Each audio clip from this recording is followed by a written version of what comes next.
আসসালামু আলাইকুম, সবাইকে মেডিবির পক্ষ থেকে স্বাগত জানাচ্ছি। আজকে তোমাদের সকলের সাথে আরেকটা ক্লাস হবে। আজকের ক্লাসটা হবে হচ্ছে আধুনিক পদার্থবিজ্ঞান এবং ইলেকট্রনিক্স এর উপরে। এটা খুবই গুরুত্বপূর্ণ ২ টা অধ্যায় আমাদের যারা ডিপ্লোমা ইন নার্সিং এবং ডিপ্লোমা ইন মিডওয়াইফারিতে পরীক্ষা দিবে।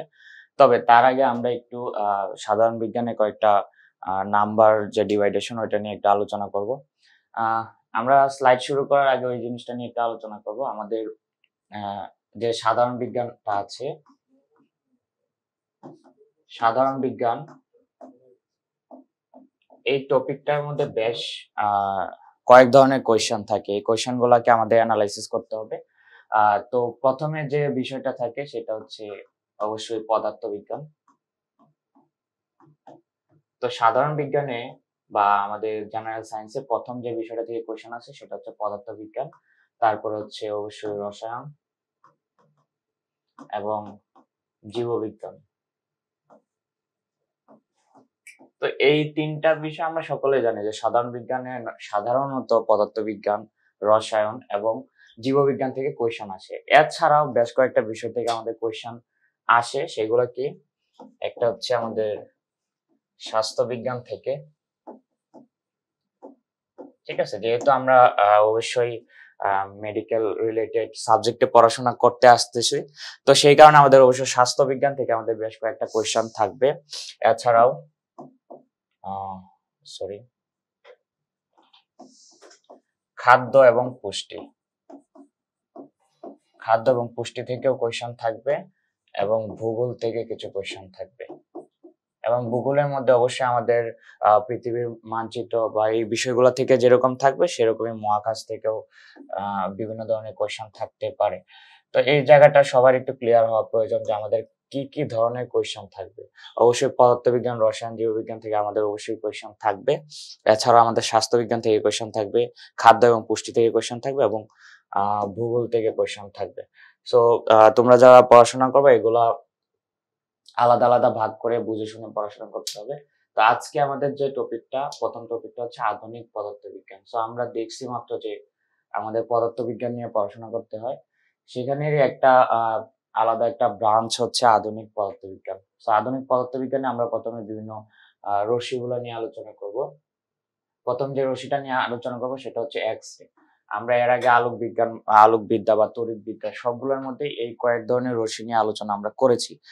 তার মধ্যে একটা হচ্ছে এই এক্স-রে। তো এক্স-রে জিনিসটা কি? এক্স-রে হচ্ছে ক্ষুদ্র তড়িৎ চুম্বক তরঙ্গ। তো আমরা যখন চুম্বক তরঙ্গ, আলোক তরঙ্গ এগুলো পড়েছি তার মধ্যে একটা ছিল হচ্ছে তড়িৎ চুম্বক তরঙ্গ। তো এক্স-রে কি? এক্স-রে হচ্ছে একটা ক্ষুদ্র তড়িৎ চুম্বক তরঙ্গ এবং এটার অপর নাম হচ্ছে রঞ্জন রশ্মি। না, আমরা অনেকে রঞ্জন রশ্মি বলে থাকি। সো পরীক্ষায় আসতে পারে যে এক্স-রে এর অপর নাম কি? এক্স-রে অপর নাম হচ্ছে রঞ্জন রশ্মি। এবং এই রঞ্জন রশ্মি কে আবিষ্কার করেন? বিজ্ঞানী রন্টজেন। তার নাম অনুযায়ী কিন্তু আমরা এটাকে রঞ্জন রশ্মি বলি বা এক্স-রে বলে থাকি। এখন এক্স-রে বিভিন্ন ধরনের কাজ আছে। ১ম যদি আমরা কাজের কথা বলি তাহলে চিকিৎসা ক্ষেত্রে আমরা কি কাজে ব্যবহার করি? সো আমরা যখন আ হাড় ভাঙা বা কোনো প্রবলেম নিয়ে হসপিটালে যাই তখন আমাদের ১ম এ কি দেয়? এক্স-রে করতে দেয়। সো সেই এক্স-রে এর মধ্যে কিন্তু এই যে তড়িৎ চুম্বক তরঙ্গ আছে, ক্ষুদ্র তড়িৎ চুম্বক তরঙ্গ সেটা কিন্তু এখানে ব্যবহার করা হয়। চিকিৎসা ক্ষেত্রে ব্যবহার করা হয়। তো এখানে কি আছে? ১ম এ হাড়ে যদি কোনো ফাটল থাকে সেটা যদি বের করতে চাই আমাদের অবশ্যই এক্স-রে করে দেখতে হবে। যে আমাদের শরীরের মানে আ ন্যাচারালি আমাদের হাত এবং পায়ে ভাঙে বেশিরভাগ সময়। তবে আমাদের সিরিয়াস কোনো অ্যাক্সিডেন্ট এ আমাদের পাঁজর বা অন্যান্য অংশ ভেঙে যায়। তো এই ভাঙাটা আবার ২ ধরনের হয়। আ একটা হচ্ছে ভেঙে বেরিয়ে আসে, বাইরে বেরিয়ে আসে। আরেকটা হচ্ছে বাইরে বের হয় না। এবং এই ২ টার মধ্যে পার্থক্য কি? বাইরে যদি বেরিয়ে আসে আমরা হাড় ভাঙাটা ভালোভাবে দেখতে পারি। সো এটার জন্য আমাদের আলাদা করে এক্স-রে করার দরকার নেই। তো আ যে এক্স-রে মানে যে হাড় ভাঙার ক্ষেত্রে হাড় ভাঙাটা একদম বাইরে বেরিয়ে আসে, সেটার ক্ষেত্রে আমাদের ওইটার ক্ষেত্রে এক্স-রে প্রয়োজন আছে। তবে ওটা ডাক্তার দেখে বুঝতে পারে যে আমার ভাঙাটা কোন জায়গায় হাতের। কিন্তু যদি হাড় ভাঙাটা ভিতরে হয়, মাংসের বাইরে বেরিয়ে না আসে তখন এটা অনেক প্রবলেম ক্রিয়েট করতে পারে। যে আমরা আসলে বুঝতে পারি না কোথায় ব্যথা হচ্ছে, কোথায় আসলে ফাটলটা দেখা দিয়েছে। তো সেইটা দেখার জন্য আমাদের কি করতে হয়? এক্স-রে করতে হয় এবং এক্স-রে কিন্তু অনেক ধরনের আছে। যাদের মাথায় প্রবলেম থাকে, মাথায় কোনো অ্যাক্সিডেন্টের কারণে ব্যথা পায়, তাদের আলাদা একটা এক্স-রে করতে হয় এবং শরীরের বিভিন্ন পার্টে আলাদা আলাদা এক্স-রে করতে হয়। আচ্ছা, আরেকটা হচ্ছে হাড় ভাঙা নির্ণয়। একটা তো হাড়ের ফাটল আছে কিনা সেটা দেখতেও আমরা এক্স-রে করে থাকি এবং হাড় ভাঙা নির্ণয় করার জন্য আমরা এক্স-রে করে থাকি। এবং সেকেন্ড যে গুরুত্বপূর্ণ বিষয়টা সেটা হচ্ছে ক্যান্সার নির্ণয়। এক্স-রে অনেকগুলা কাজ থাকলেও এই ২-৩টা কাজই আমাদের পরীক্ষায় আসতে পারে। এইগুলা সকলেরই মুখস্থ রাখতে হবে, একদম ভালোভাবে পড়তে হবে। সো ক্যান্সার চিকিৎসায় আমরা কি করে থাকি? এক্স-রে টেস্ট করে থাকি। এরপরে হচ্ছে গোয়েন্দা বিভাগে। তো আমরা অনেক সময় দেখি যে আমরা যদি কোনো বড় শপিং মলে যাই অথবা যদি আ বড় হোটেলে যাই অথবা আমরা এয়ারপোর্টে গেলে দেখা যায় কি একটা এক্স-রে মেশিনের ভিতর দিয়ে আমাদের যেতে হয়। বা আমাদের লাগেজগুলো, আমাদের জিনিসপত্রগুলো একটা এক্স-রে মেশিনের ভিতর দিতে হয়। সো ওই এক্স-রে মেশিন কি করে মানে কোনো আ সাসপিসিয়াস পারসন এর কাছে গিয়ে কোনো ধরনের অস্ত্র আছে কিনা বা কোনো অবৈধ জিনিস আছে কিনা। যেমন আমরা অনেক সময় শুনি যে কি এয়ারপোর্টে ড্রাগ পাচার হচ্ছে বা স্বর্ণ পাচার হচ্ছে বা অন্যান্য ম্যাট ম্যা উম যে মূল্যবান জিনিস আছে সেগুলা পাচার হচ্ছে। তো সেগুলা কিভাবে দেখতে হয়? সেগুলা দেখে হচ্ছে এক্স-রে মেশিনের সাহায্যে। ঠিক আছে? সো এটার সাহায্যে কি করে গোয়েন্দা বিভাগে লুকায়িত বিস্ফোরণের সন্ধান করে। ঠিক আছে? সাপোজ এক জায়গায় হচ্ছে কেউ একজন ক্লেইম করলো যে এক জায়গায় একটা বক্সের ভিতরে একটা বিস্ফোরক আছে। তো এটা তো আমরা জানি না অ্যাকচুয়ালি যে এখন সত্যিই কি বক্সের ভিতর বিস্ফোরক আছে নাকি অন্য কিছু। তো পুলিশ বা যারা কাজ করে এগুলো নিয়ে তারা কিভাবে বুঝবে? তো তারা কি করে একটা এক্স-রে মেশিন আছে ওইটা নিয়ে ওটার কাছে যায় এবং ওইটা দিয়ে টেস্ট করে দেখে আসলেই কি ভিতরে কোনো বিস্ফোরক আছে নাকি কিছু নেই। ঠিক আছে? সো লুকায়িত বিস্ফোরকের সন্ধান করা হয় হচ্ছে এক্স-রে মেশিন দ্বারা। এছাড়া চোরাচালান ঠেকাতে, চোরাচালান কোথায় ঠেকায়? এয়ারপোর্টে বা বিভিন্ন আমাদের সীমান্তবর্তী জায়গাতে, যেখান থেকে আমাদের দেশ থেকে গুরুত্বপূর্ণ জিনিস পাচার হয়ে যেতে পারে। ঠিক আছে? এর মধ্যে ড্রাগস আছে, এর মধ্যে স্বর্ণ আছে, তারপর অনেক গুরুত্বপূর্ণ আ মানে কি মূল্যবান বস্তু আছে যেগুলা চোরাচালান হয়ে যায় এবং এইটা ঠেকানোর জন্যই কি করা হয়? এক্স-রে মেশিন ব্যবহার করা হয়। এবং আরেকটা গুরুত্বপূর্ণ আ এটার কার্যকারিতা হচ্ছে আসল হীরা চেনার উপায় কি? এই প্রশ্নটা অনেকবার আসছে যে আসল হীরা চেনার উপায় কি? এর ভিতর দিয়ে এক্স-রে বা রঞ্জন রশ্মি যেতে পারে না। আমরা আমাদের কোনো হিউম্যান বডি মানুষের শরীরকে যদি এক্স-রে এর ভিতর দিয়ে নিয়ে যাওয়া হয় তাহলে আমাদের হাড়গুলা দেখা যাবে। ঠিক আছে? তো এক্স-রে মেশিনে অ্যাকচুয়ালি মানুষের শরীরের ভিতর দিয়ে যেতে পারে। এক্স-রে রশ্মি মানুষের শরীরের ভিতর দিয়ে যেতে পারে। কিন্তু এই সরি হীরার ভিতর দিয়ে কিন্তু এক্স-রে রশ্মি বা রঞ্জন রশ্মি যেতে পারে না। তো এইভাবে বোঝা যায় যে কি এটা আসল হীরা। যদি কোনো হীরা আর ভিতর দিয়ে এক্স-রে বা রঞ্জন রশ্মি চলে যায় তার মানে এটা অ্যাকচুয়ালি আসল হীরা না। ঠিক আছে? এভাবে আমরা কি করতে পারি? হীরা চিনতে পারি। তাহলে আমরা এক্স-রে নিয়ে যদি আবার ১ম থেকে একটু বলি যে এক্স-রে কি? এক্স-রে হচ্ছে একটা ক্ষুদ্র তড়িৎ চৌম্বক তরঙ্গ। এর অপর নাম হচ্ছে রঞ্জন রশ্মি এবং আবিষ্কার করেন হচ্ছে বিজ্ঞানী রন্টজেন্ট। ঠিক আছে? এক্স-রে কাজ কি? চিকিৎসা ক্ষেত্রে হাড়ের ফাটল, হাড় ভাঙা নির্ণয় করার জন্য ব্যবহার করা হয় এবং ক্যান্সার চিকিৎসায়ও ব্যবহার করা হয় এক্স-রে। আর গোয়েন্দা বিভাগে কি কাজে লাগে? লুকায়িত বিস্ফোরকের সন্ধান করার জন্য এবং চোরাচালান ঠেকাতে ব্যবহার করা হয় এক্স-রে। আর আসল হীরা চেনার উপায় কি? আমরা এটার ভিতর দিয়ে যদি এক্স-রে বা রঞ্জন রশ্মি প্রবেশ করাই সেটা কি করবে না? সেটার ভিতর দিয়ে যেতেই পারবে না। হীরার ভিতর দিয়ে রঞ্জন রশ্মি যেতে পারবে না। সো এইভাবে অ্যাকচুয়ালি আমরা হীরা চিনতে পারি। তো আশা করি তোমরা সকলেই এক্স-রে সম্পর্কে বুঝতে পারছো। এরপরে যদি আমরা দেখি তেজস্ক্রিয়তা কি? তো আ তেজস্ক্রিয়তা সম্পর্কে যদি বলি আ আমাদের পৃথিবীতে বা প্রকৃতিতে টোটাল ১১৮ টা মৌল আছে। ঠিক আছে? তো একেকটা মৌলের কাজ একেক রকম। একেকটার ভৌত ধর্ম, রাসায়নিক ধর্ম ভিন্ন, ভিন্ন। আমি যদি সোডিয়াম নেই, ঠিক আছে? সোডিয়ামটা এরকম যে তুমি আ এটা কেকের মতো কেটে ফেলতে পারবা। মানে একদমই নরম হয় সোডিয়াম। আবার কোনো জিনিস কিন্তু অনেক শক্ত হয়। যেমন একটু আগে আমরা হীরার কথা বললাম। হীরা কিন্তু অনেক শক্ত। ঠিক আছে? তো একেকটার ভৌত ধর্ম, রাসায়নিক ধর্ম ভিন্ন, ভিন্ন হয়। সেরকমই পদার্থের একটা গুরুত্বপূর্ণ ধর্ম হচ্ছে তেজস্ক্রিয়তা। তো তেজস্ক্রিয়তা কি? ভারী যে মৌলগুলা আছে, সেই মৌলগুলা থেকে কিছু রশ্মি নির্গত হয়। এখন ভারী মৌল কাকে বলে? তো আমাদের প্রকৃতিতে একটু আগে বলা, আমাদের প্রকৃতিতে টোটাল মৌল আছে 118টি। এই 118টির মধ্যে 82র উপরে, ঠিক আছে, পারমাণবিক সংখ্যা যার 82, তার উপর যে মৌলগুলো আছে তারা এই তেজস্ক্রিয়তা ধর্মটা দেখায়। আমি আর একটু ক্লিয়ার করি বিষয়টা। পারমাণবিক সংখ্যা কাকে বলে? তো পারমাণবিক সংখ্যা নরমালি আমরা ক্রম সংখ্যা যেরকম করি 1 2 3 এরকম বলে বলে যাই। তো 1 নাম্বার মৌল কোনটা? হাইড্রোজেন। 2 নাম্বার মৌল কোনটা? হিলিয়াম। 3 number lithium. ঠিক আছে? তো এখানে প্রবলেম হতে পারে, আমরা যারা সায়েন্সে পড়ে আসছি তাদের জন্য এটা ইজি, বাট আমরা কমার্স আর্টস থেকে যারা পড়ে আসছি তাদের একটু কঠিন লাগবে, কিন্তু বিষয়টা একটু বুঝতে হবে। ঠিক আছে? না বুঝে সাধারণ বিজ্ঞান আনসার করাটা একটু কঠিন, আর বুঝলে সবচেয়ে ভালো মার্ক পাওয়া যায় সাধারণ বিজ্ঞানে। তো পারমাণবিক সংখ্যা কাকে বলে? এই যে আমরা প্রত্যেকটা মৌলের একটা নাম্বারিং করেছি, এটাকেই বলতেছি আমরা পারমাণবিক সংখ্যা। ঠিক আছে?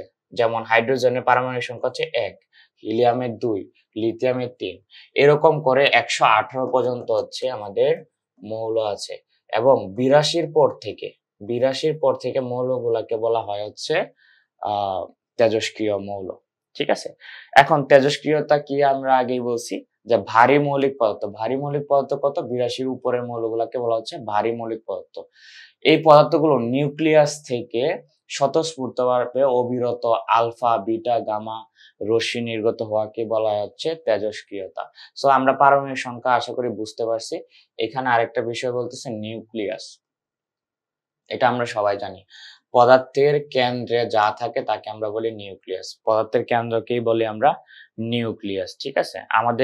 আমাদের যে কোষ আছে, মানুষের যে কোষ, তারও কেন্দ্রে যেটা থাকে সেটাকে বলি আমরা নিউক্লিয়াস। আবার পদার্থের কেন্দ্রেও যেটা থাকে সেটাকে বলে নিউক্লিয়াস। কারণ নিউক্লিয়াস কথাটার মানে হচ্ছে কেন্দ্র। ঠিক আছে? নিউক্লিয়াস কথাটার মানে হচ্ছে কেন্দ্র। সো নিউক্লিয়াস কি? যে কোনো পদার্থের কেন্দ্র। তো এই যে ভারী পদার্থগুলো আছে তার কেন্দ্র থেকে স্বতঃস্ফূর্তভাবে কিছু রশ্মি বের হবে। কি কি রশ্মি আছে? আলফা রশ্মি, বিটা রশ্মি, গামা রশ্মি। ঠিক আছে? তো আমাদের প্রকৃতিতে নরমালি 3 ধরনের রশ্মি আছে, আলফা, গামা আর হচ্ছে বিটা। Alpha, beta, gamma. আর একটু আগে আমরা যে রশ্মিটা পড়লাম সেটা ছিল হচ্ছে এক্স রে রশ্মি। অ্যাকচুয়ালি এক্স রে রশ্মি ন্যাচারালি কোনো পদার্থ থেকে বের হয় না। ঠিক আছে? এটা কোনো যন্ত্র দিয়ে বা কোনো মানে টেকনিকে বের করতে হয়, কোনো পদ্ধতিতে বের করতে হয়। কিন্তু আমাদের এই যে রশ্মিগুলো আছে আলফা, বিটা, গামা, এগুলা নরমালি ভারী ধাতুগুলা থেকে বের হয়। এই বের হওয়ার পদ্ধতিটাকে বলতেছি আমরা তেজস্ক্রিয়তা। তা আশা করি তেজস্ক্রিয়তা সবাই বুঝতে পারছো। তেজস্ক্রিয়তার কিছু বৈশিষ্ট্য আছে। এটা প্রাকৃতিকভাবেই হয়। ঠিক আছে? কোনো মেশিন লাগে না, কোনো পদ্ধতি লাগে না। আপনা-আপনি প্রাকৃতিকভাবে এবং স্বতঃস্ফূর্তভাবেই বের হয়। স্বতঃস্ফূর্ত মানে হচ্ছে নিজে, নিজে কোনো কিছু করা। তাকে কেউ বাধ্য করে না, তাকে কেউ বলে না এটা করার জন্য। নিজে থেকেই করে। এটাকে বলতেছি আমরা স্বতঃস্ফূর্ত। তাহলে তেজস্ক্রিয়তার ১ম বৈশিষ্ট্য হচ্ছে প্রাকৃতিকভাবে হয় এবং এটা স্বতঃস্ফূর্তভাবে হয়। সেকেন্ড বিষয় হচ্ছে অবিরামভাবে হয়, অবিরামভাবে। আমরা জানি যে আমেরিকা ২য় বিশ্বযুদ্ধের সময় জাপানে হচ্ছে পারমাণবিক বোমা ফেলছিল। তোমরা জানলে অবাক হবা যে ওই বোমাটা কিন্তু এখনো তেজস্ক্রিয়তা দেখায়। ঠিক আছে? এত বছর পরে এখনো সেটা অবিরামভাবে ভেঙে, ভেঙে যাচ্ছে। অবিরামভাবে সে তেজস্ক্রিয়তা ছড়াচ্ছে। তার মানে এই তেজস্ক্রিয়তা জিনিসটা অবিরামভাবে চলতে থাকে। হুম? কয়েকশো বছর, কয়েক হাজার বছর এরকম চলতে থাকবে। থার্ড যেটা সেটা হচ্ছে মৌলের পারমাণবিক সংখ্যা ৮২ এর বেশি হলেই তেজস্ক্রিয়তা দেখায়। ৮২ নিচের গুলা সাধারণত তেজস্ক্রিয়তা দেখায় না, কারণ এরা ভারী কোনো ধাতু না। তেজস্ক্রিয়তা দেখানোর জন্য নিউক্লিয়াস বা কেন্দ্রকে ভাঙতে হয়। তো যেহেতু এর নিচের গুলো অনেক ছোট, তারা নরমালি ভাঙতে পারে না নিউক্লিয়াস, সেই কারণে তেজস্ক্রিয়তা দেখায় না। তো তেজস্ক্রিয়তা দেখানোর জন্য অবশ্যই পারমাণবিক সংখ্যা ৮২ উপর হতে হবে। ৪ নাম্বার হচ্ছে এই ভাঙনের ফলে নতুন মৌল তৈরি হয়। ঠিক আছে? সো আমি একটু আগে বলছিলাম যে ৮২ উপর কেন হইতে হবে? কারণ ছোটগুলা নিউক্লিয়াস ভাঙতে পারে না। এবং বড়গুলা নিউক্লিয়াস যেহেতু ভাঙতে পারে, ভাঙার ফলে কি হয়? নতুন মৌল সৃষ্টি হয়। নতুন মৌল সৃষ্টি হয়। আমি ধরলাম যে ১১০ যে মৌলটা আছে, এই মৌলটা তার নিউক্লিয়াসটা ভাঙবে। সো ভেঙে কি হবে? সে ৯২ একটা মৌল তৈরি করবে এবং বাকি থাকে কত? ১৮ একটা মৌল তৈরি করবে। তো যোগ করলে আবার কিন্তু ১১০ই হয়। তাহলে এখানে আমার মৌল ছিল একটা। আমরা ধরলাম এটা F ছিল মৌলটা এবং নতুন ২ টা মৌল তৈরি করলো। S এবং কি? K। ঠিক আছে? তো এই জিনিসটা বলতেছে যে আহ তেজস্ক্রিয়তার ফলে কি হয়, একটা মৌল ভেঙে যায়, ভেঙে কি হয়, নতুন আলাদা আলাদা মৌল তৈরি করে। তো আমি যদি আবার তেজস্ক্রিয়তা বিষয়টা বলি, তেজস্ক্রিয়তা প্রাকৃতিক স্বতঃস্ফূর্ত, তেজস্ক্রিয়তা অবিরাম ভাবে চলতে থাকে। তেজস্ক্রিয়তা হওয়ার জন্য ভারী মৌল লাগে, সেটা 82-র উপর হতে হয়, এবং এই ভাঙনের ফলে নতুন মৌল তৈরি হয়।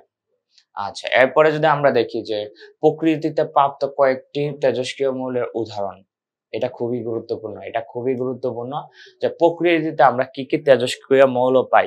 82-র উপর হলে তার তেজস্ক্রিয়তা দেখাতে হবে এমন কোনো কিছুই নাই। ঠিক আছে? তেজস্ক্রিয়তা দেখানো সম্ভব, মানে 82-র উপর হলে সম্ভব, কিন্তু সবাই দেখায় না। ঠিক আছে? তো কে কে দেখায়, কে কে ভালো দেখায়, সেটা আমাদের পরীক্ষায় আসে। প্রথমটা হচ্ছে পোলোনিয়াম। পোলোনিয়াম খুব ভালো তেজস্ক্রিয়তা দেখায়। রেডন খুব ভালো তেজস্ক্রিয়তা দেখায়। Francium, radium, thorium, uranium. ঠিক আছে?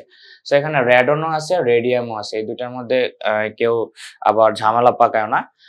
জিনিসটা মনে রাখতে হবে। সো তোমরা এটা কোনো কবিতা দিয়ে বা কোনোভাবে মুখস্থ রাখতে পারো। ঠিক আছে? তাহলে আমাদের প্রকৃতিতে প্রাপ্ত তেজস্ক্রিয়তার উদাহরণ, তেজস্ক্রিয় মৌলের উদাহরণ কি কি? পোলোরিয়াম, রেডন, ফ্রান্সিয়াম, রেডিয়াম, থোরিয়াম এবং ইউরেনিয়াম। এর মধ্যে তোমরা কিন্তু জানো যে পারমাণবিক যে বিদ্যুৎ কেন্দ্র আছে, সেখানে আমরা কোন মৌলটা ব্যবহার করি, কোন ইউরেনিয়াম। হ্যাঁ, আমাদের যে পারমাণবিক বিদ্যুৎ কেন্দ্র তৈরি হয়েছে, সেখানে কোনটা ব্যবহার করা হবে, ইউরেনিয়াম। বাকিগুলো দিয়েও পারমাণবিক বোমা, পারমাণবিক বিদ্যুৎ কেন্দ্র তৈরি করা যায়, তবে সবচেয়ে লাভজনক হচ্ছে ইউরেনিয়াম। তার কারণ হচ্ছে ইউরেনিয়াম থেকে শক্তি উৎপাদিত হয় অনেক বেশি। এরপরে কোন বিজ্ঞানী তেজস্ক্রিয়তা আবিষ্কার করার জন্য নোবেল পুরস্কার পান? তার নাম হচ্ছে হেনরি ব্যাকরেল। ঠিক আছে? তো তেজস্ক্রিয়তা আবিষ্কার করেন কে? হেনরি ব্যাকরেল। তিনি দেখেন যে তিনি প্রথমবার দেখেন বিভিন্ন ভারী পদার্থ থেকে বেশ কিছু রশ্মি বের হচ্ছে, এবং রশ্মিগুলা কি ছিল? আলফা, বিটা এবং গামা। ওকে, তেজস্ক্রিয়তার একক কি? ব্যাকরেল। এটা খুবই ইম্পর্টেন্ট, এটা আসছে নার্সিং পরীক্ষায় আসছে। তোমরা প্রিভিয়াস কোয়েশ্চেন গুলো অবশ্যই চেক করবা। প্রিভিয়াস কোয়েশ্চেন পড়লে কিন্তু অনেকটা পড়া আগায় যায়। তুমি বুঝতে পারো যে কোন কোন টপিক থেকে কোয়েশ্চেন আসছে, কোন কোন বিষয়গুলো থেকে আসছে। ঠিক আছে? এখন আমি একটু উদাহরণ দিই। যে ঢাবিতে পড়ে, সে বা ঢাবিতে চান্স পাইছে, সে সেই কোয়েশ্চেনটা সম্পর্কে আইডিয়া রাখে, সে সেই কোয়েশ্চেনটাতে তোমাকে ভালো সাজেশন দিতে পারবে, বা ওইটা অ্যানালাইসিস করে ভালো কিছু বলতে পারবে। বা তুমিও যদি ঢাবির জন্য টার্গেট নাও, তাহলে ওইটা অ্যানালাইসিস করে ওইটা পাবা। কিন্তু তুমি যদি নার্সিং এ চান্স পাইতে চাও, তাহলে তোমাকে নার্সিং কোয়েশ্চেনটাই ভালোভাবে অ্যানালাইসিস করতে হবে, নার্সিং সম্পর্কে জানতে হবে, এবং এইগুলো মানে যে এই সম্পর্কে জানে তার থেকে ধারণা নিতে হবে। সো প্রিভিয়াস কোয়েশ্চেন থেকে দেখতে পাবা যে তেজস্ক্রিয়তা কোয়েশ্চেনটা আসছে, এবং তেজস্ক্রিয়তার একক কি? ব্যাকরেল। ব্যাকরেল কিভাবে আসলো? আবিষ্কারকের নাম অনুসারে, আবিষ্কারের নাম ছিল ব্যাকরেল, সেখান থেকে আসছে কি? ব্যাকরেল। এরপরে কার্বন 14 রেডিও আইসোটোপের অর্ধায়ু কত? ঠিক আছে? অ্যাকচুয়ালি আমরা পরের স্লাইডটা একটু দেখে নিই। নো, সো এখানে একটু আমাদের জিনিস বুঝতে হবে যে কার্বন 14, ঠিক আছে? কার্বনে অ্যাকচুয়ালি কার্বন যে মৌলটা আছে, কার্বন যে মৌলটা আছে, এর দুইটা আইসোটোপ আছে, কার্বন 12 এবং কার্বন 14। দুইটা আইসোটোপ আছে। আইসোটোপ নিয়ে মেবি তোমাদের অন্য কোনো ক্লাসে আলোচনা করা হবে, বা আমি একটু অল্প আলোচনা করবো। আইসোটোপ কি? যার দেখো, যার কি ভর ভিন্ন ভিন্ন হবে, ভর ভিন্ন হবে কিন্তু পারমাণবিক সংখ্যা একই থাকবে। হ্যাঁ, তাকে আমরা কি বলতেছি? যে আইসোটোপ বলতেছি। ঠিক আছে? তো আইসোটোপের ক্ষেত্রে অর্ধায়ু কি? এখন অর্ধায়ু জিনিসটা কি? অর্ধায়ু জিনিস হচ্ছে, আমি একটু আগেই বললাম যে একটা বোমা ফেলানো হয়েছিল জাপানে, সেটা কিন্তু এখন পর্যন্ত চলতেছে। প্রায় 100 বছরের মতো হয়ে গেছে। 100 বছর হয়নি, কাছাকাছি হয়ে গেছে। 50, 60, 70 বছরের কাছাকাছি হয়ে গেছে। তো এত বছর হয়েছে যে একটা বোমা ফেলানো হলো, এখনো তার তেজস্ক্রিয়তা হচ্ছে, এবং কত বছর হয় আমরা জানি না। সো তেজস্ক্রিয় জিনিসটা কিভাবে হয়? অর্ধায়ু অনুযায়ী। ঠিক আছে? অর্ধায়ু মানে হচ্ছে ওই মৌলটার অর্ধেক কতদিনে নষ্ট হয়েছে, অর্ধেক কতদিনে ফুরিয়েছে। ঠিক আছে? তো এই কার্বন 14 অর্ধায়ু হয় প্রায় 5568 বছরে। মানে এটা অর্ধেক নষ্ট হয় 5568 বছর। তার মানে এটা পুরোপুরি ভাবে নিঃশেষ হইতে প্রায় 10,000 বছর লাগবে। যেহেতু এখানে 5,500 আছে, প্রায় 11,000 বছর লাগবে এই একটা আইসোটোপ নষ্ট হওয়ার জন্য। তার মানে তেজস্ক্রিয়তা কিন্তু অবিরাম ভাবে চলতে থাকে, অবিরাম ভাবে। ঠিক আছে, আমরা পরের স্লাইডে যাই। তেজস্ক্রিয়তা কি কি কাজে লাগে? তেজস্ক্রিয়তার অনেকগুলা কাজ আছে। তেজস্ক্রিয়তা যে শুধুমাত্র আমাদের ক্ষতি করে তাই না, ভালো কাজও করে। ঠিক আছে, যেমন আমরা অনেক সময় যাদের ক্যান্সার হয় তাদেরকে থেরাপি দেওয়া হয়। ঠিক আছে, এই ক্যান্সারের থেরাপি দেওয়া হয় কিন্তু এই তেজস্ক্রিয়তা দিয়ে। ঠিক আছে, তারা চিকিৎসার ক্ষেত্রে ক্যান্সার নিরাময়ে কিন্তু এই তেজস্ক্রিয়তাটা ব্যবহার করা হয়। ঠিক আছে, এরপরে সো এই থেরাপিটা তো বিভিন্ন ধরনের থেরাপি দেয়, কেমোথেরাপি দেয়, আরো বিভিন্ন ধরনের থেরাপি দেয়। সো এগুলোর মধ্যে এক এক ধরনের রশ্মি ব্যবহার করে থাকে। ঠিক আছে, তোমরা যখন আরো চান্স পাওয়ার পর ওইগুলো মেডিকেল সায়েন্সে বিভিন্ন জিনিস নিয়ে, নার্সিং নিয়ে পড়াশোনা করবা, তখন আরো ভালো করে জানতে পারবে। তারপর কৃষিতে কি কাজে লাগে? উন্নত বীজ তৈরিতে এটা ব্যবহার করা হয়। ঠিক আছে, দেখা হয় তেজস্ক্রিয়তা দিয়ে দেখা হয় যে বীজটা উন্নত কিনা, বা ওটার ভিতরে কোনো জীবাণু আছে কিনা। জীবাণু থাকলে সেটা তেজস্ক্রিয়তা দিয়ে ধ্বংস করে দেওয়া হয়। তার মানে উন্নত বীজ তৈরির জন্য এটা খুবই গুরুত্বপূর্ণ। তারপরে শিল্প কারখানাতে ব্যাপকভাবে ব্যবহার করা হয়। শিল্প কারখানাতে তেজস্ক্রিয়তার অনেক গুরুত্ব আছে, এটা ব্যাপকভাবে ব্যবহার করে। খনিজ পদার্থে ধাতুর পরিমাণ নির্ণয়ে ব্যবহার করা হয়। ঠিক আছে, তো এটা কিভাবে করা হয়? খনিজ পদার্থে ধাতুর পরিমাণ, তো এটা কিভাবে বলি আমি। তুমি ধরো যে একটা বড় পাথর পাইছো, ওই পাথরের ভিতরে কিছু কিছু তোমার মূল্যবান মানে স্বর্ণ অথবা রৌপ্য বা কোনো মূল্যবান বস্তু আছে, কিন্তু তুমি বুঝতে পারতেছো না যে ওইটার মধ্যে কতটুকু আছে। তখন তুমি সেটার মধ্যে তেজস্ক্রিয়তা দিবা, আলফা বিটা গামা। তো অবশ্যই সেটা কি করবে, ওই যে তোমার পাথরটা আছে ওটার ভিতর দিয়ে ওই রশ্মিগুলো অবশ্যই প্রবেশ করতে পারবে। আমরা জানি শুধুমাত্র হীরার ভিতর দিয়ে প্রবেশ করতে পারে না, কিন্তু স্বর্ণ রৌপ্য এগুলোর ভিতর দিয়ে কিন্তু আমাদের এই যে রশ্মিগুলা আছে, সেটা এক্স রে হোক, আলফা বিটা গামা হোক, সেগুলা কিন্তু প্রবেশ করতে পারে। সো সেখানে আমরা তেজস্ক্রিয়তা দিব, দেওয়ার ফলে দেখতে পারবো যে কতটুকু স্বর্ণ আছে, কতটুকু রৌপ্য আছে, এটা আমরা টেস্ট করে দেখতে পারি। আচ্ছা, এরপর তেজস্ক্রিয় আমাদের কি কি ক্ষতি করে? তো আমরা তো কাজে লাগে কি কি দেখলাম। কি কি কাজে লাগে? চিকিৎসা ক্ষেত্রে ক্যান্সারে যে থেরাপি দেওয়া হয়, সে থেরাপি দিতে কাজে লাগে। কৃষিতে উন্নত বীজ তৈরিতে কাজে লাগে। শিল্প কারখানাতে এটার ব্যাপক ব্যবহার রয়েছে, এবং খনিজ পদার্থে ধাতুর পরিমাণ নির্ণয়ে কিন্তু এটা ব্যবহার করা হয়। এখন আমাদের তেজস্ক্রিয়তা কি কি কাজে লাগে? আমি যদি সিম্পলি একটা কথা বলি যে আলফা, বিটা, গামা, এই প্রত্যেকটা রশ্মি আমাদের জন্য খুবই ক্ষতিকর। যেমন টিবি থেকে, এটা অন্য একটা ক্লাসে মেবি তোমাদের সাথে আলোচনা করেছিলাম যে টিবি থেকে কোন রশ্মি বের হয়? গামা রশ্মি বের হয়। সো ওই গামা রশ্মি কি করে? আমাদের চোখের জন্য অনেক খারাপ। ঠিক আছে? তার মানে এই যে আলফা, বিটা, গামা, এই প্রত্যেকটা রশ্মি কিন্তু আমাদের জন্য খুবই খারাপ। ঠিক আছে? সিম্পলি যদি বলি যে এখানে হচ্ছে থেরাপি দেওয়া হয়, থেরাপি। কিছুদিন আগের কথা, আমি একজনকে মানে একজনকে চিনতাম, একজন ডক্টর যে থেরাপি দিত। সো তার কিছুদিন তার যখন 50 বা 55 ইয়ার হবে হয়তোবা, তার কিন্তু ব্লাড ক্যান্সার ধরা পড়ছে। কেন? সে অলওয়েজ হচ্ছে মানে এই যে রশ্মিগুলো আছে, এই তেজস্ক্রিয় রশ্মিগুলো এগুলোর ভিতরেই থাকে, এবং এটা তার ব্লাডে, তার শরীরে কিন্তু এফেক্ট করছে, এবং লং টাইম ধরে এটার ভিতরে থাকার কারণে কিন্তু সে অ্যাকচুয়ালি ব্লাড ক্যান্সার আক্রান্ত হয়েছে। আচ্ছা, এখন ক্ষতি কি? এই যে ক্যান্সার জন্ম নেয়, এবং ক্যান্সারের মধ্যে অধিকাংশ সময় এটা ব্লাড ক্যান্সার হয়। তেজস্ক্রিয়তার মধ্যে থাকলে ব্লাড ক্যান্সারটা বেশি হয়, এবং রোগ প্রতিরোধ ক্ষমতা অনেক কমে যায়। ঠিক আছে? সো আমাদের দেখা যায় বেশ কিছু বড় বড়, মানে বড় বলতে সর্দি কাশি, ইনফ্লুয়েঞ্জা, তারপরে হচ্ছে যদি আমাদের আরো বেশ কিছু ধরনের রোগ হয়, সেগুলো আপনা আপনি সেরে যায়। ঠিক আছে? আমাদের যদি কোথাও শরীরে কোথাও পেইন আসে, কোথাও টেন্ডন টেন্ডনের প্রবলেম হয়, পেশিতে ব্যথা আসে, সেগুলো কিন্তু আপনা আপনি কোর হয়ে যায়। বাট আ যখন আমরা অলওয়েজ তেজস্ক্রিয়তার মধ্যে থাকবো, মানে তেজস্ক্রিয়তা আমাদের শরীরে এফেক্ট করবে, তখন হচ্ছে আমাদের রোগ প্রতিরোধ ক্ষমতা কমে যেতে থাকে। আমরা সহজে কোনো রোগকে প্রতিরোধ করতে পারি না। এরপরে বিকলাঙ্গ এবং হচ্ছে মানসিক বিকার দেখা যায়। বিকলাঙ্গ জিনিসটা বোঝানোর জন্য বলবো, জাপানের যে জায়গাতে বোমা ফেলা হয়েছিল সেখানে এখন পর্যন্ত বিকলাঙ্গ জন্ম হয়। মানে তেজস্ক্রিয়তা যদি মায়ের শরীরে এফেক্ট করে, তো সেটা বাচ্চার শরীরেও আ সেটা অনেক বিরূপ মানে কি প্রভাব ফেলে। এর ফলে কি হয়? বাচ্চাটা বিকলাঙ্গ হয়। বিকলাঙ্গ মানে তার হাত-পা ঠিকঠাক হয় না। ঠিক আছে? বা তার মেন্টাল গ্রোথ হয় না। মেন্টাল যদি গ্রোথ না হয় তাকে মানসিক বিকার বলে। ঠিক আছে? আমরা অনেকে প্রতিবন্ধী বলে থাকি। প্রতিবন্ধী মানে কি? তার মেন্টাল ডেভেলপমেন্ট হয় নাই। ঠিক আছে? তো সেটার জন্য অ্যাকচুয়ালি আমাদেরকে থেরাপি দিতে হয় মেন্টালি বাচ্চা হওয়ার ৪৮ দিনের মধ্যে। সেটা আমাদের থেরাপি দিয়ে ঠিক করতে হয়। যদি ৪৮ দিনের মধ্যে ঠিক হয়ে যায় তাহলে বাচ্চাটা নরমাল হয়। তখন আর তার মধ্যে মানসিক বিকার বা অটিজম দেখা যায় না। বাট তখনও যদি ঠিক না হয় তার মানে সে অটিজম পার্মানেন্টলি অটিজম হয়ে যাবে। সো তেজস্ক্রিয়তার কারণে আমাদের ২ টা বিষয় হয়। এক তো বিকলাঙ্গ হয়ে যায়। বিকলাঙ্গ মানে হাত-পা বা অঙ্গে প্রবলেম হয়। আর হচ্ছে মানসিক বিকার হয়। এবং এটা বংশ পরম্পরায় এর প্রভাব থাকে। যেমন একটা জেনারেশনে দেখা যাবে এটার তেমন কোনো প্রভাব নেই। তারপরের জেনারেশনে কিছু প্রভাব আছে হয়তোবা।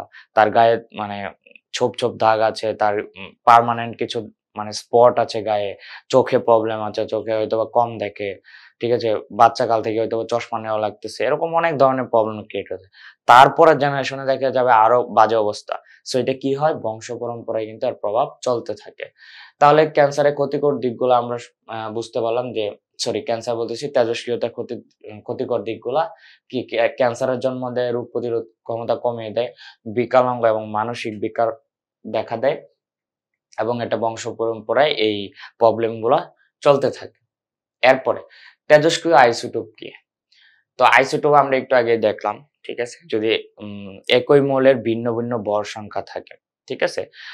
তখন আমরা সেটাকে বলি হচ্ছে আইসোটোপ। তাহলে যে সকল আইসোটোপ তেজস্ক্রিয়তা ধর্ম দেখায়। তেজস্ক্রিয় ধর্ম কি? তেজস্ক্রিয় ধর্ম কি? এটা কিন্তু অনেকবার বলছি। যদি কোনো ভারী মৌল থেকে আলফা, বিটা, গামা এই রশ্মিগুলা বের হয় তখন সেটাকে আমরা তার তেজস্ক্রিয় ধর্ম বলি। তাহলে যে আইসোটোপ থেকে এরকম আলফা, বিটা, গামা বের হয় বা তেজস্ক্রিয় ধর্ম প্রদর্শন করে তাকেই আমরা তেজস্ক্রিয় আইসোটোপ বলে থাকি। তো এই তেজস্ক্রিয় আইসোটোপের কিছু ব্যবহার আছে। এটা কিন্তু আমাদের 9-10 এর বইয়ে অনেক সুন্দর করে দেওয়া আছে। তোমরা 9-10 এর বই থেকেও দেখতে পারো। ওখানে আরো বেশ কিছু বিষয় দেওয়া আছে। আমি জাস্ট এখানে ইম্পোর্টেন্ট গুলো দিলাম। যেমন কোবাল্ট-60 যেটা আছে, কোবাল্ট-60 যে আইসোটোপটা আছে এটা কি কাজে লাগে? এটা ক্যান্সার এবং টিউমার রোগ নির্ণয়ে এটা কাজে লাগে। এখন ক্যান্সার এবং টিউমারের মধ্যে হচ্ছে কিছু রিলেটেবল বিষয় আছে। টিউমার হচ্ছে প্রাইমারি যে ক্যান্সার সেলটা সেটাকে বলা হচ্ছে টিউমার। ঠিক আছে? টিউমারের অনেকগুলো ধরন আছে এবং এই টিউমারটা যখন ম্যালিগন্যান্ট হয়ে যায়, এটাকে বলি আমরা ম্যালিগন্যান্ট মানে ইনফেকশন দেখা যায়, তখন সেটা ক্যান্সারে রূপান্তর নেয়। ঠিক আছে? সো টিউমার এবং ক্যান্সার ২ টাই যখন আমরা বের করতে যাব তখন খুবই গুরুত্বপূর্ণ কাজে লাগে হচ্ছে কোবাল্ট-60। কোবাল্ট-60 কি করে? ক্যান্সার, টিউমার ২ টাই হচ্ছে নির্ণয় করতে পারে।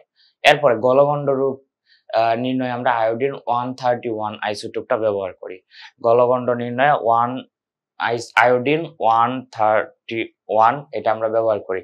সো এখানে একটা কথা বলি, এগুলা কিন্তু এইভাবে একদম মুখস্থ রাখতে হবে যে আয়োডিন 131 কি কাজে লাগে? গলগণ্ড রোগ নির্ণয়ে। কোবাল্ট-60 কি কাজে লাগে? ক্যান্সার, টিউমার নির্ণয়ে। এরকম ভাবে একদমই ভালো করে মুখস্থ রাখতে হবে। ঠিক আছে? এরকম না পড়ে গেলাম, বুঝে ফেললাম, রেখে দিলাম। এভাবে পড়লে হবে না। ঠিক আছে? আচ্ছা। সো এটা অনেক সময় এভাবে লেখা থাকে। আয়োডিন 131 টা এভাবে লেখা থাকে। আয়োডিন উপরে 131 এটা কিভাবে লেখে? কোবাল্ট-60 কোবাল্ট এরকম উপরে 60 দেওয়া থাকে। সরি CO ঠিক আছে? সো এভাবে দেওয়া থাকতে পারে। এভাবে নাম দেওয়া না থেকে তখন কিন্তু কনফিউজড হওয়া যাবে না। এরপরে ব্লাড ক্যান্সারের চিকিৎসায় কি ব্যবহার করি আমরা? ফসফরাস 32 এটা ব্যবহার লেখা থাকে P32 সো এটাও কিন্তু আমাদের একটা তেজস্ক্রিয় আইসোটোপ। এছাড়াও আইসোটোপ গুলা কি কাজে লাগে? কীটপতঙ্গ ধ্বংসে কাজে লাগে এবং বয়স নির্ধারণে কাজে লাগে। এই ২ টা জিনিস আমরা একটু আলোচনা করি যে কীটপতঙ্গ ধ্বংসে কিভাবে কাজে লাগে।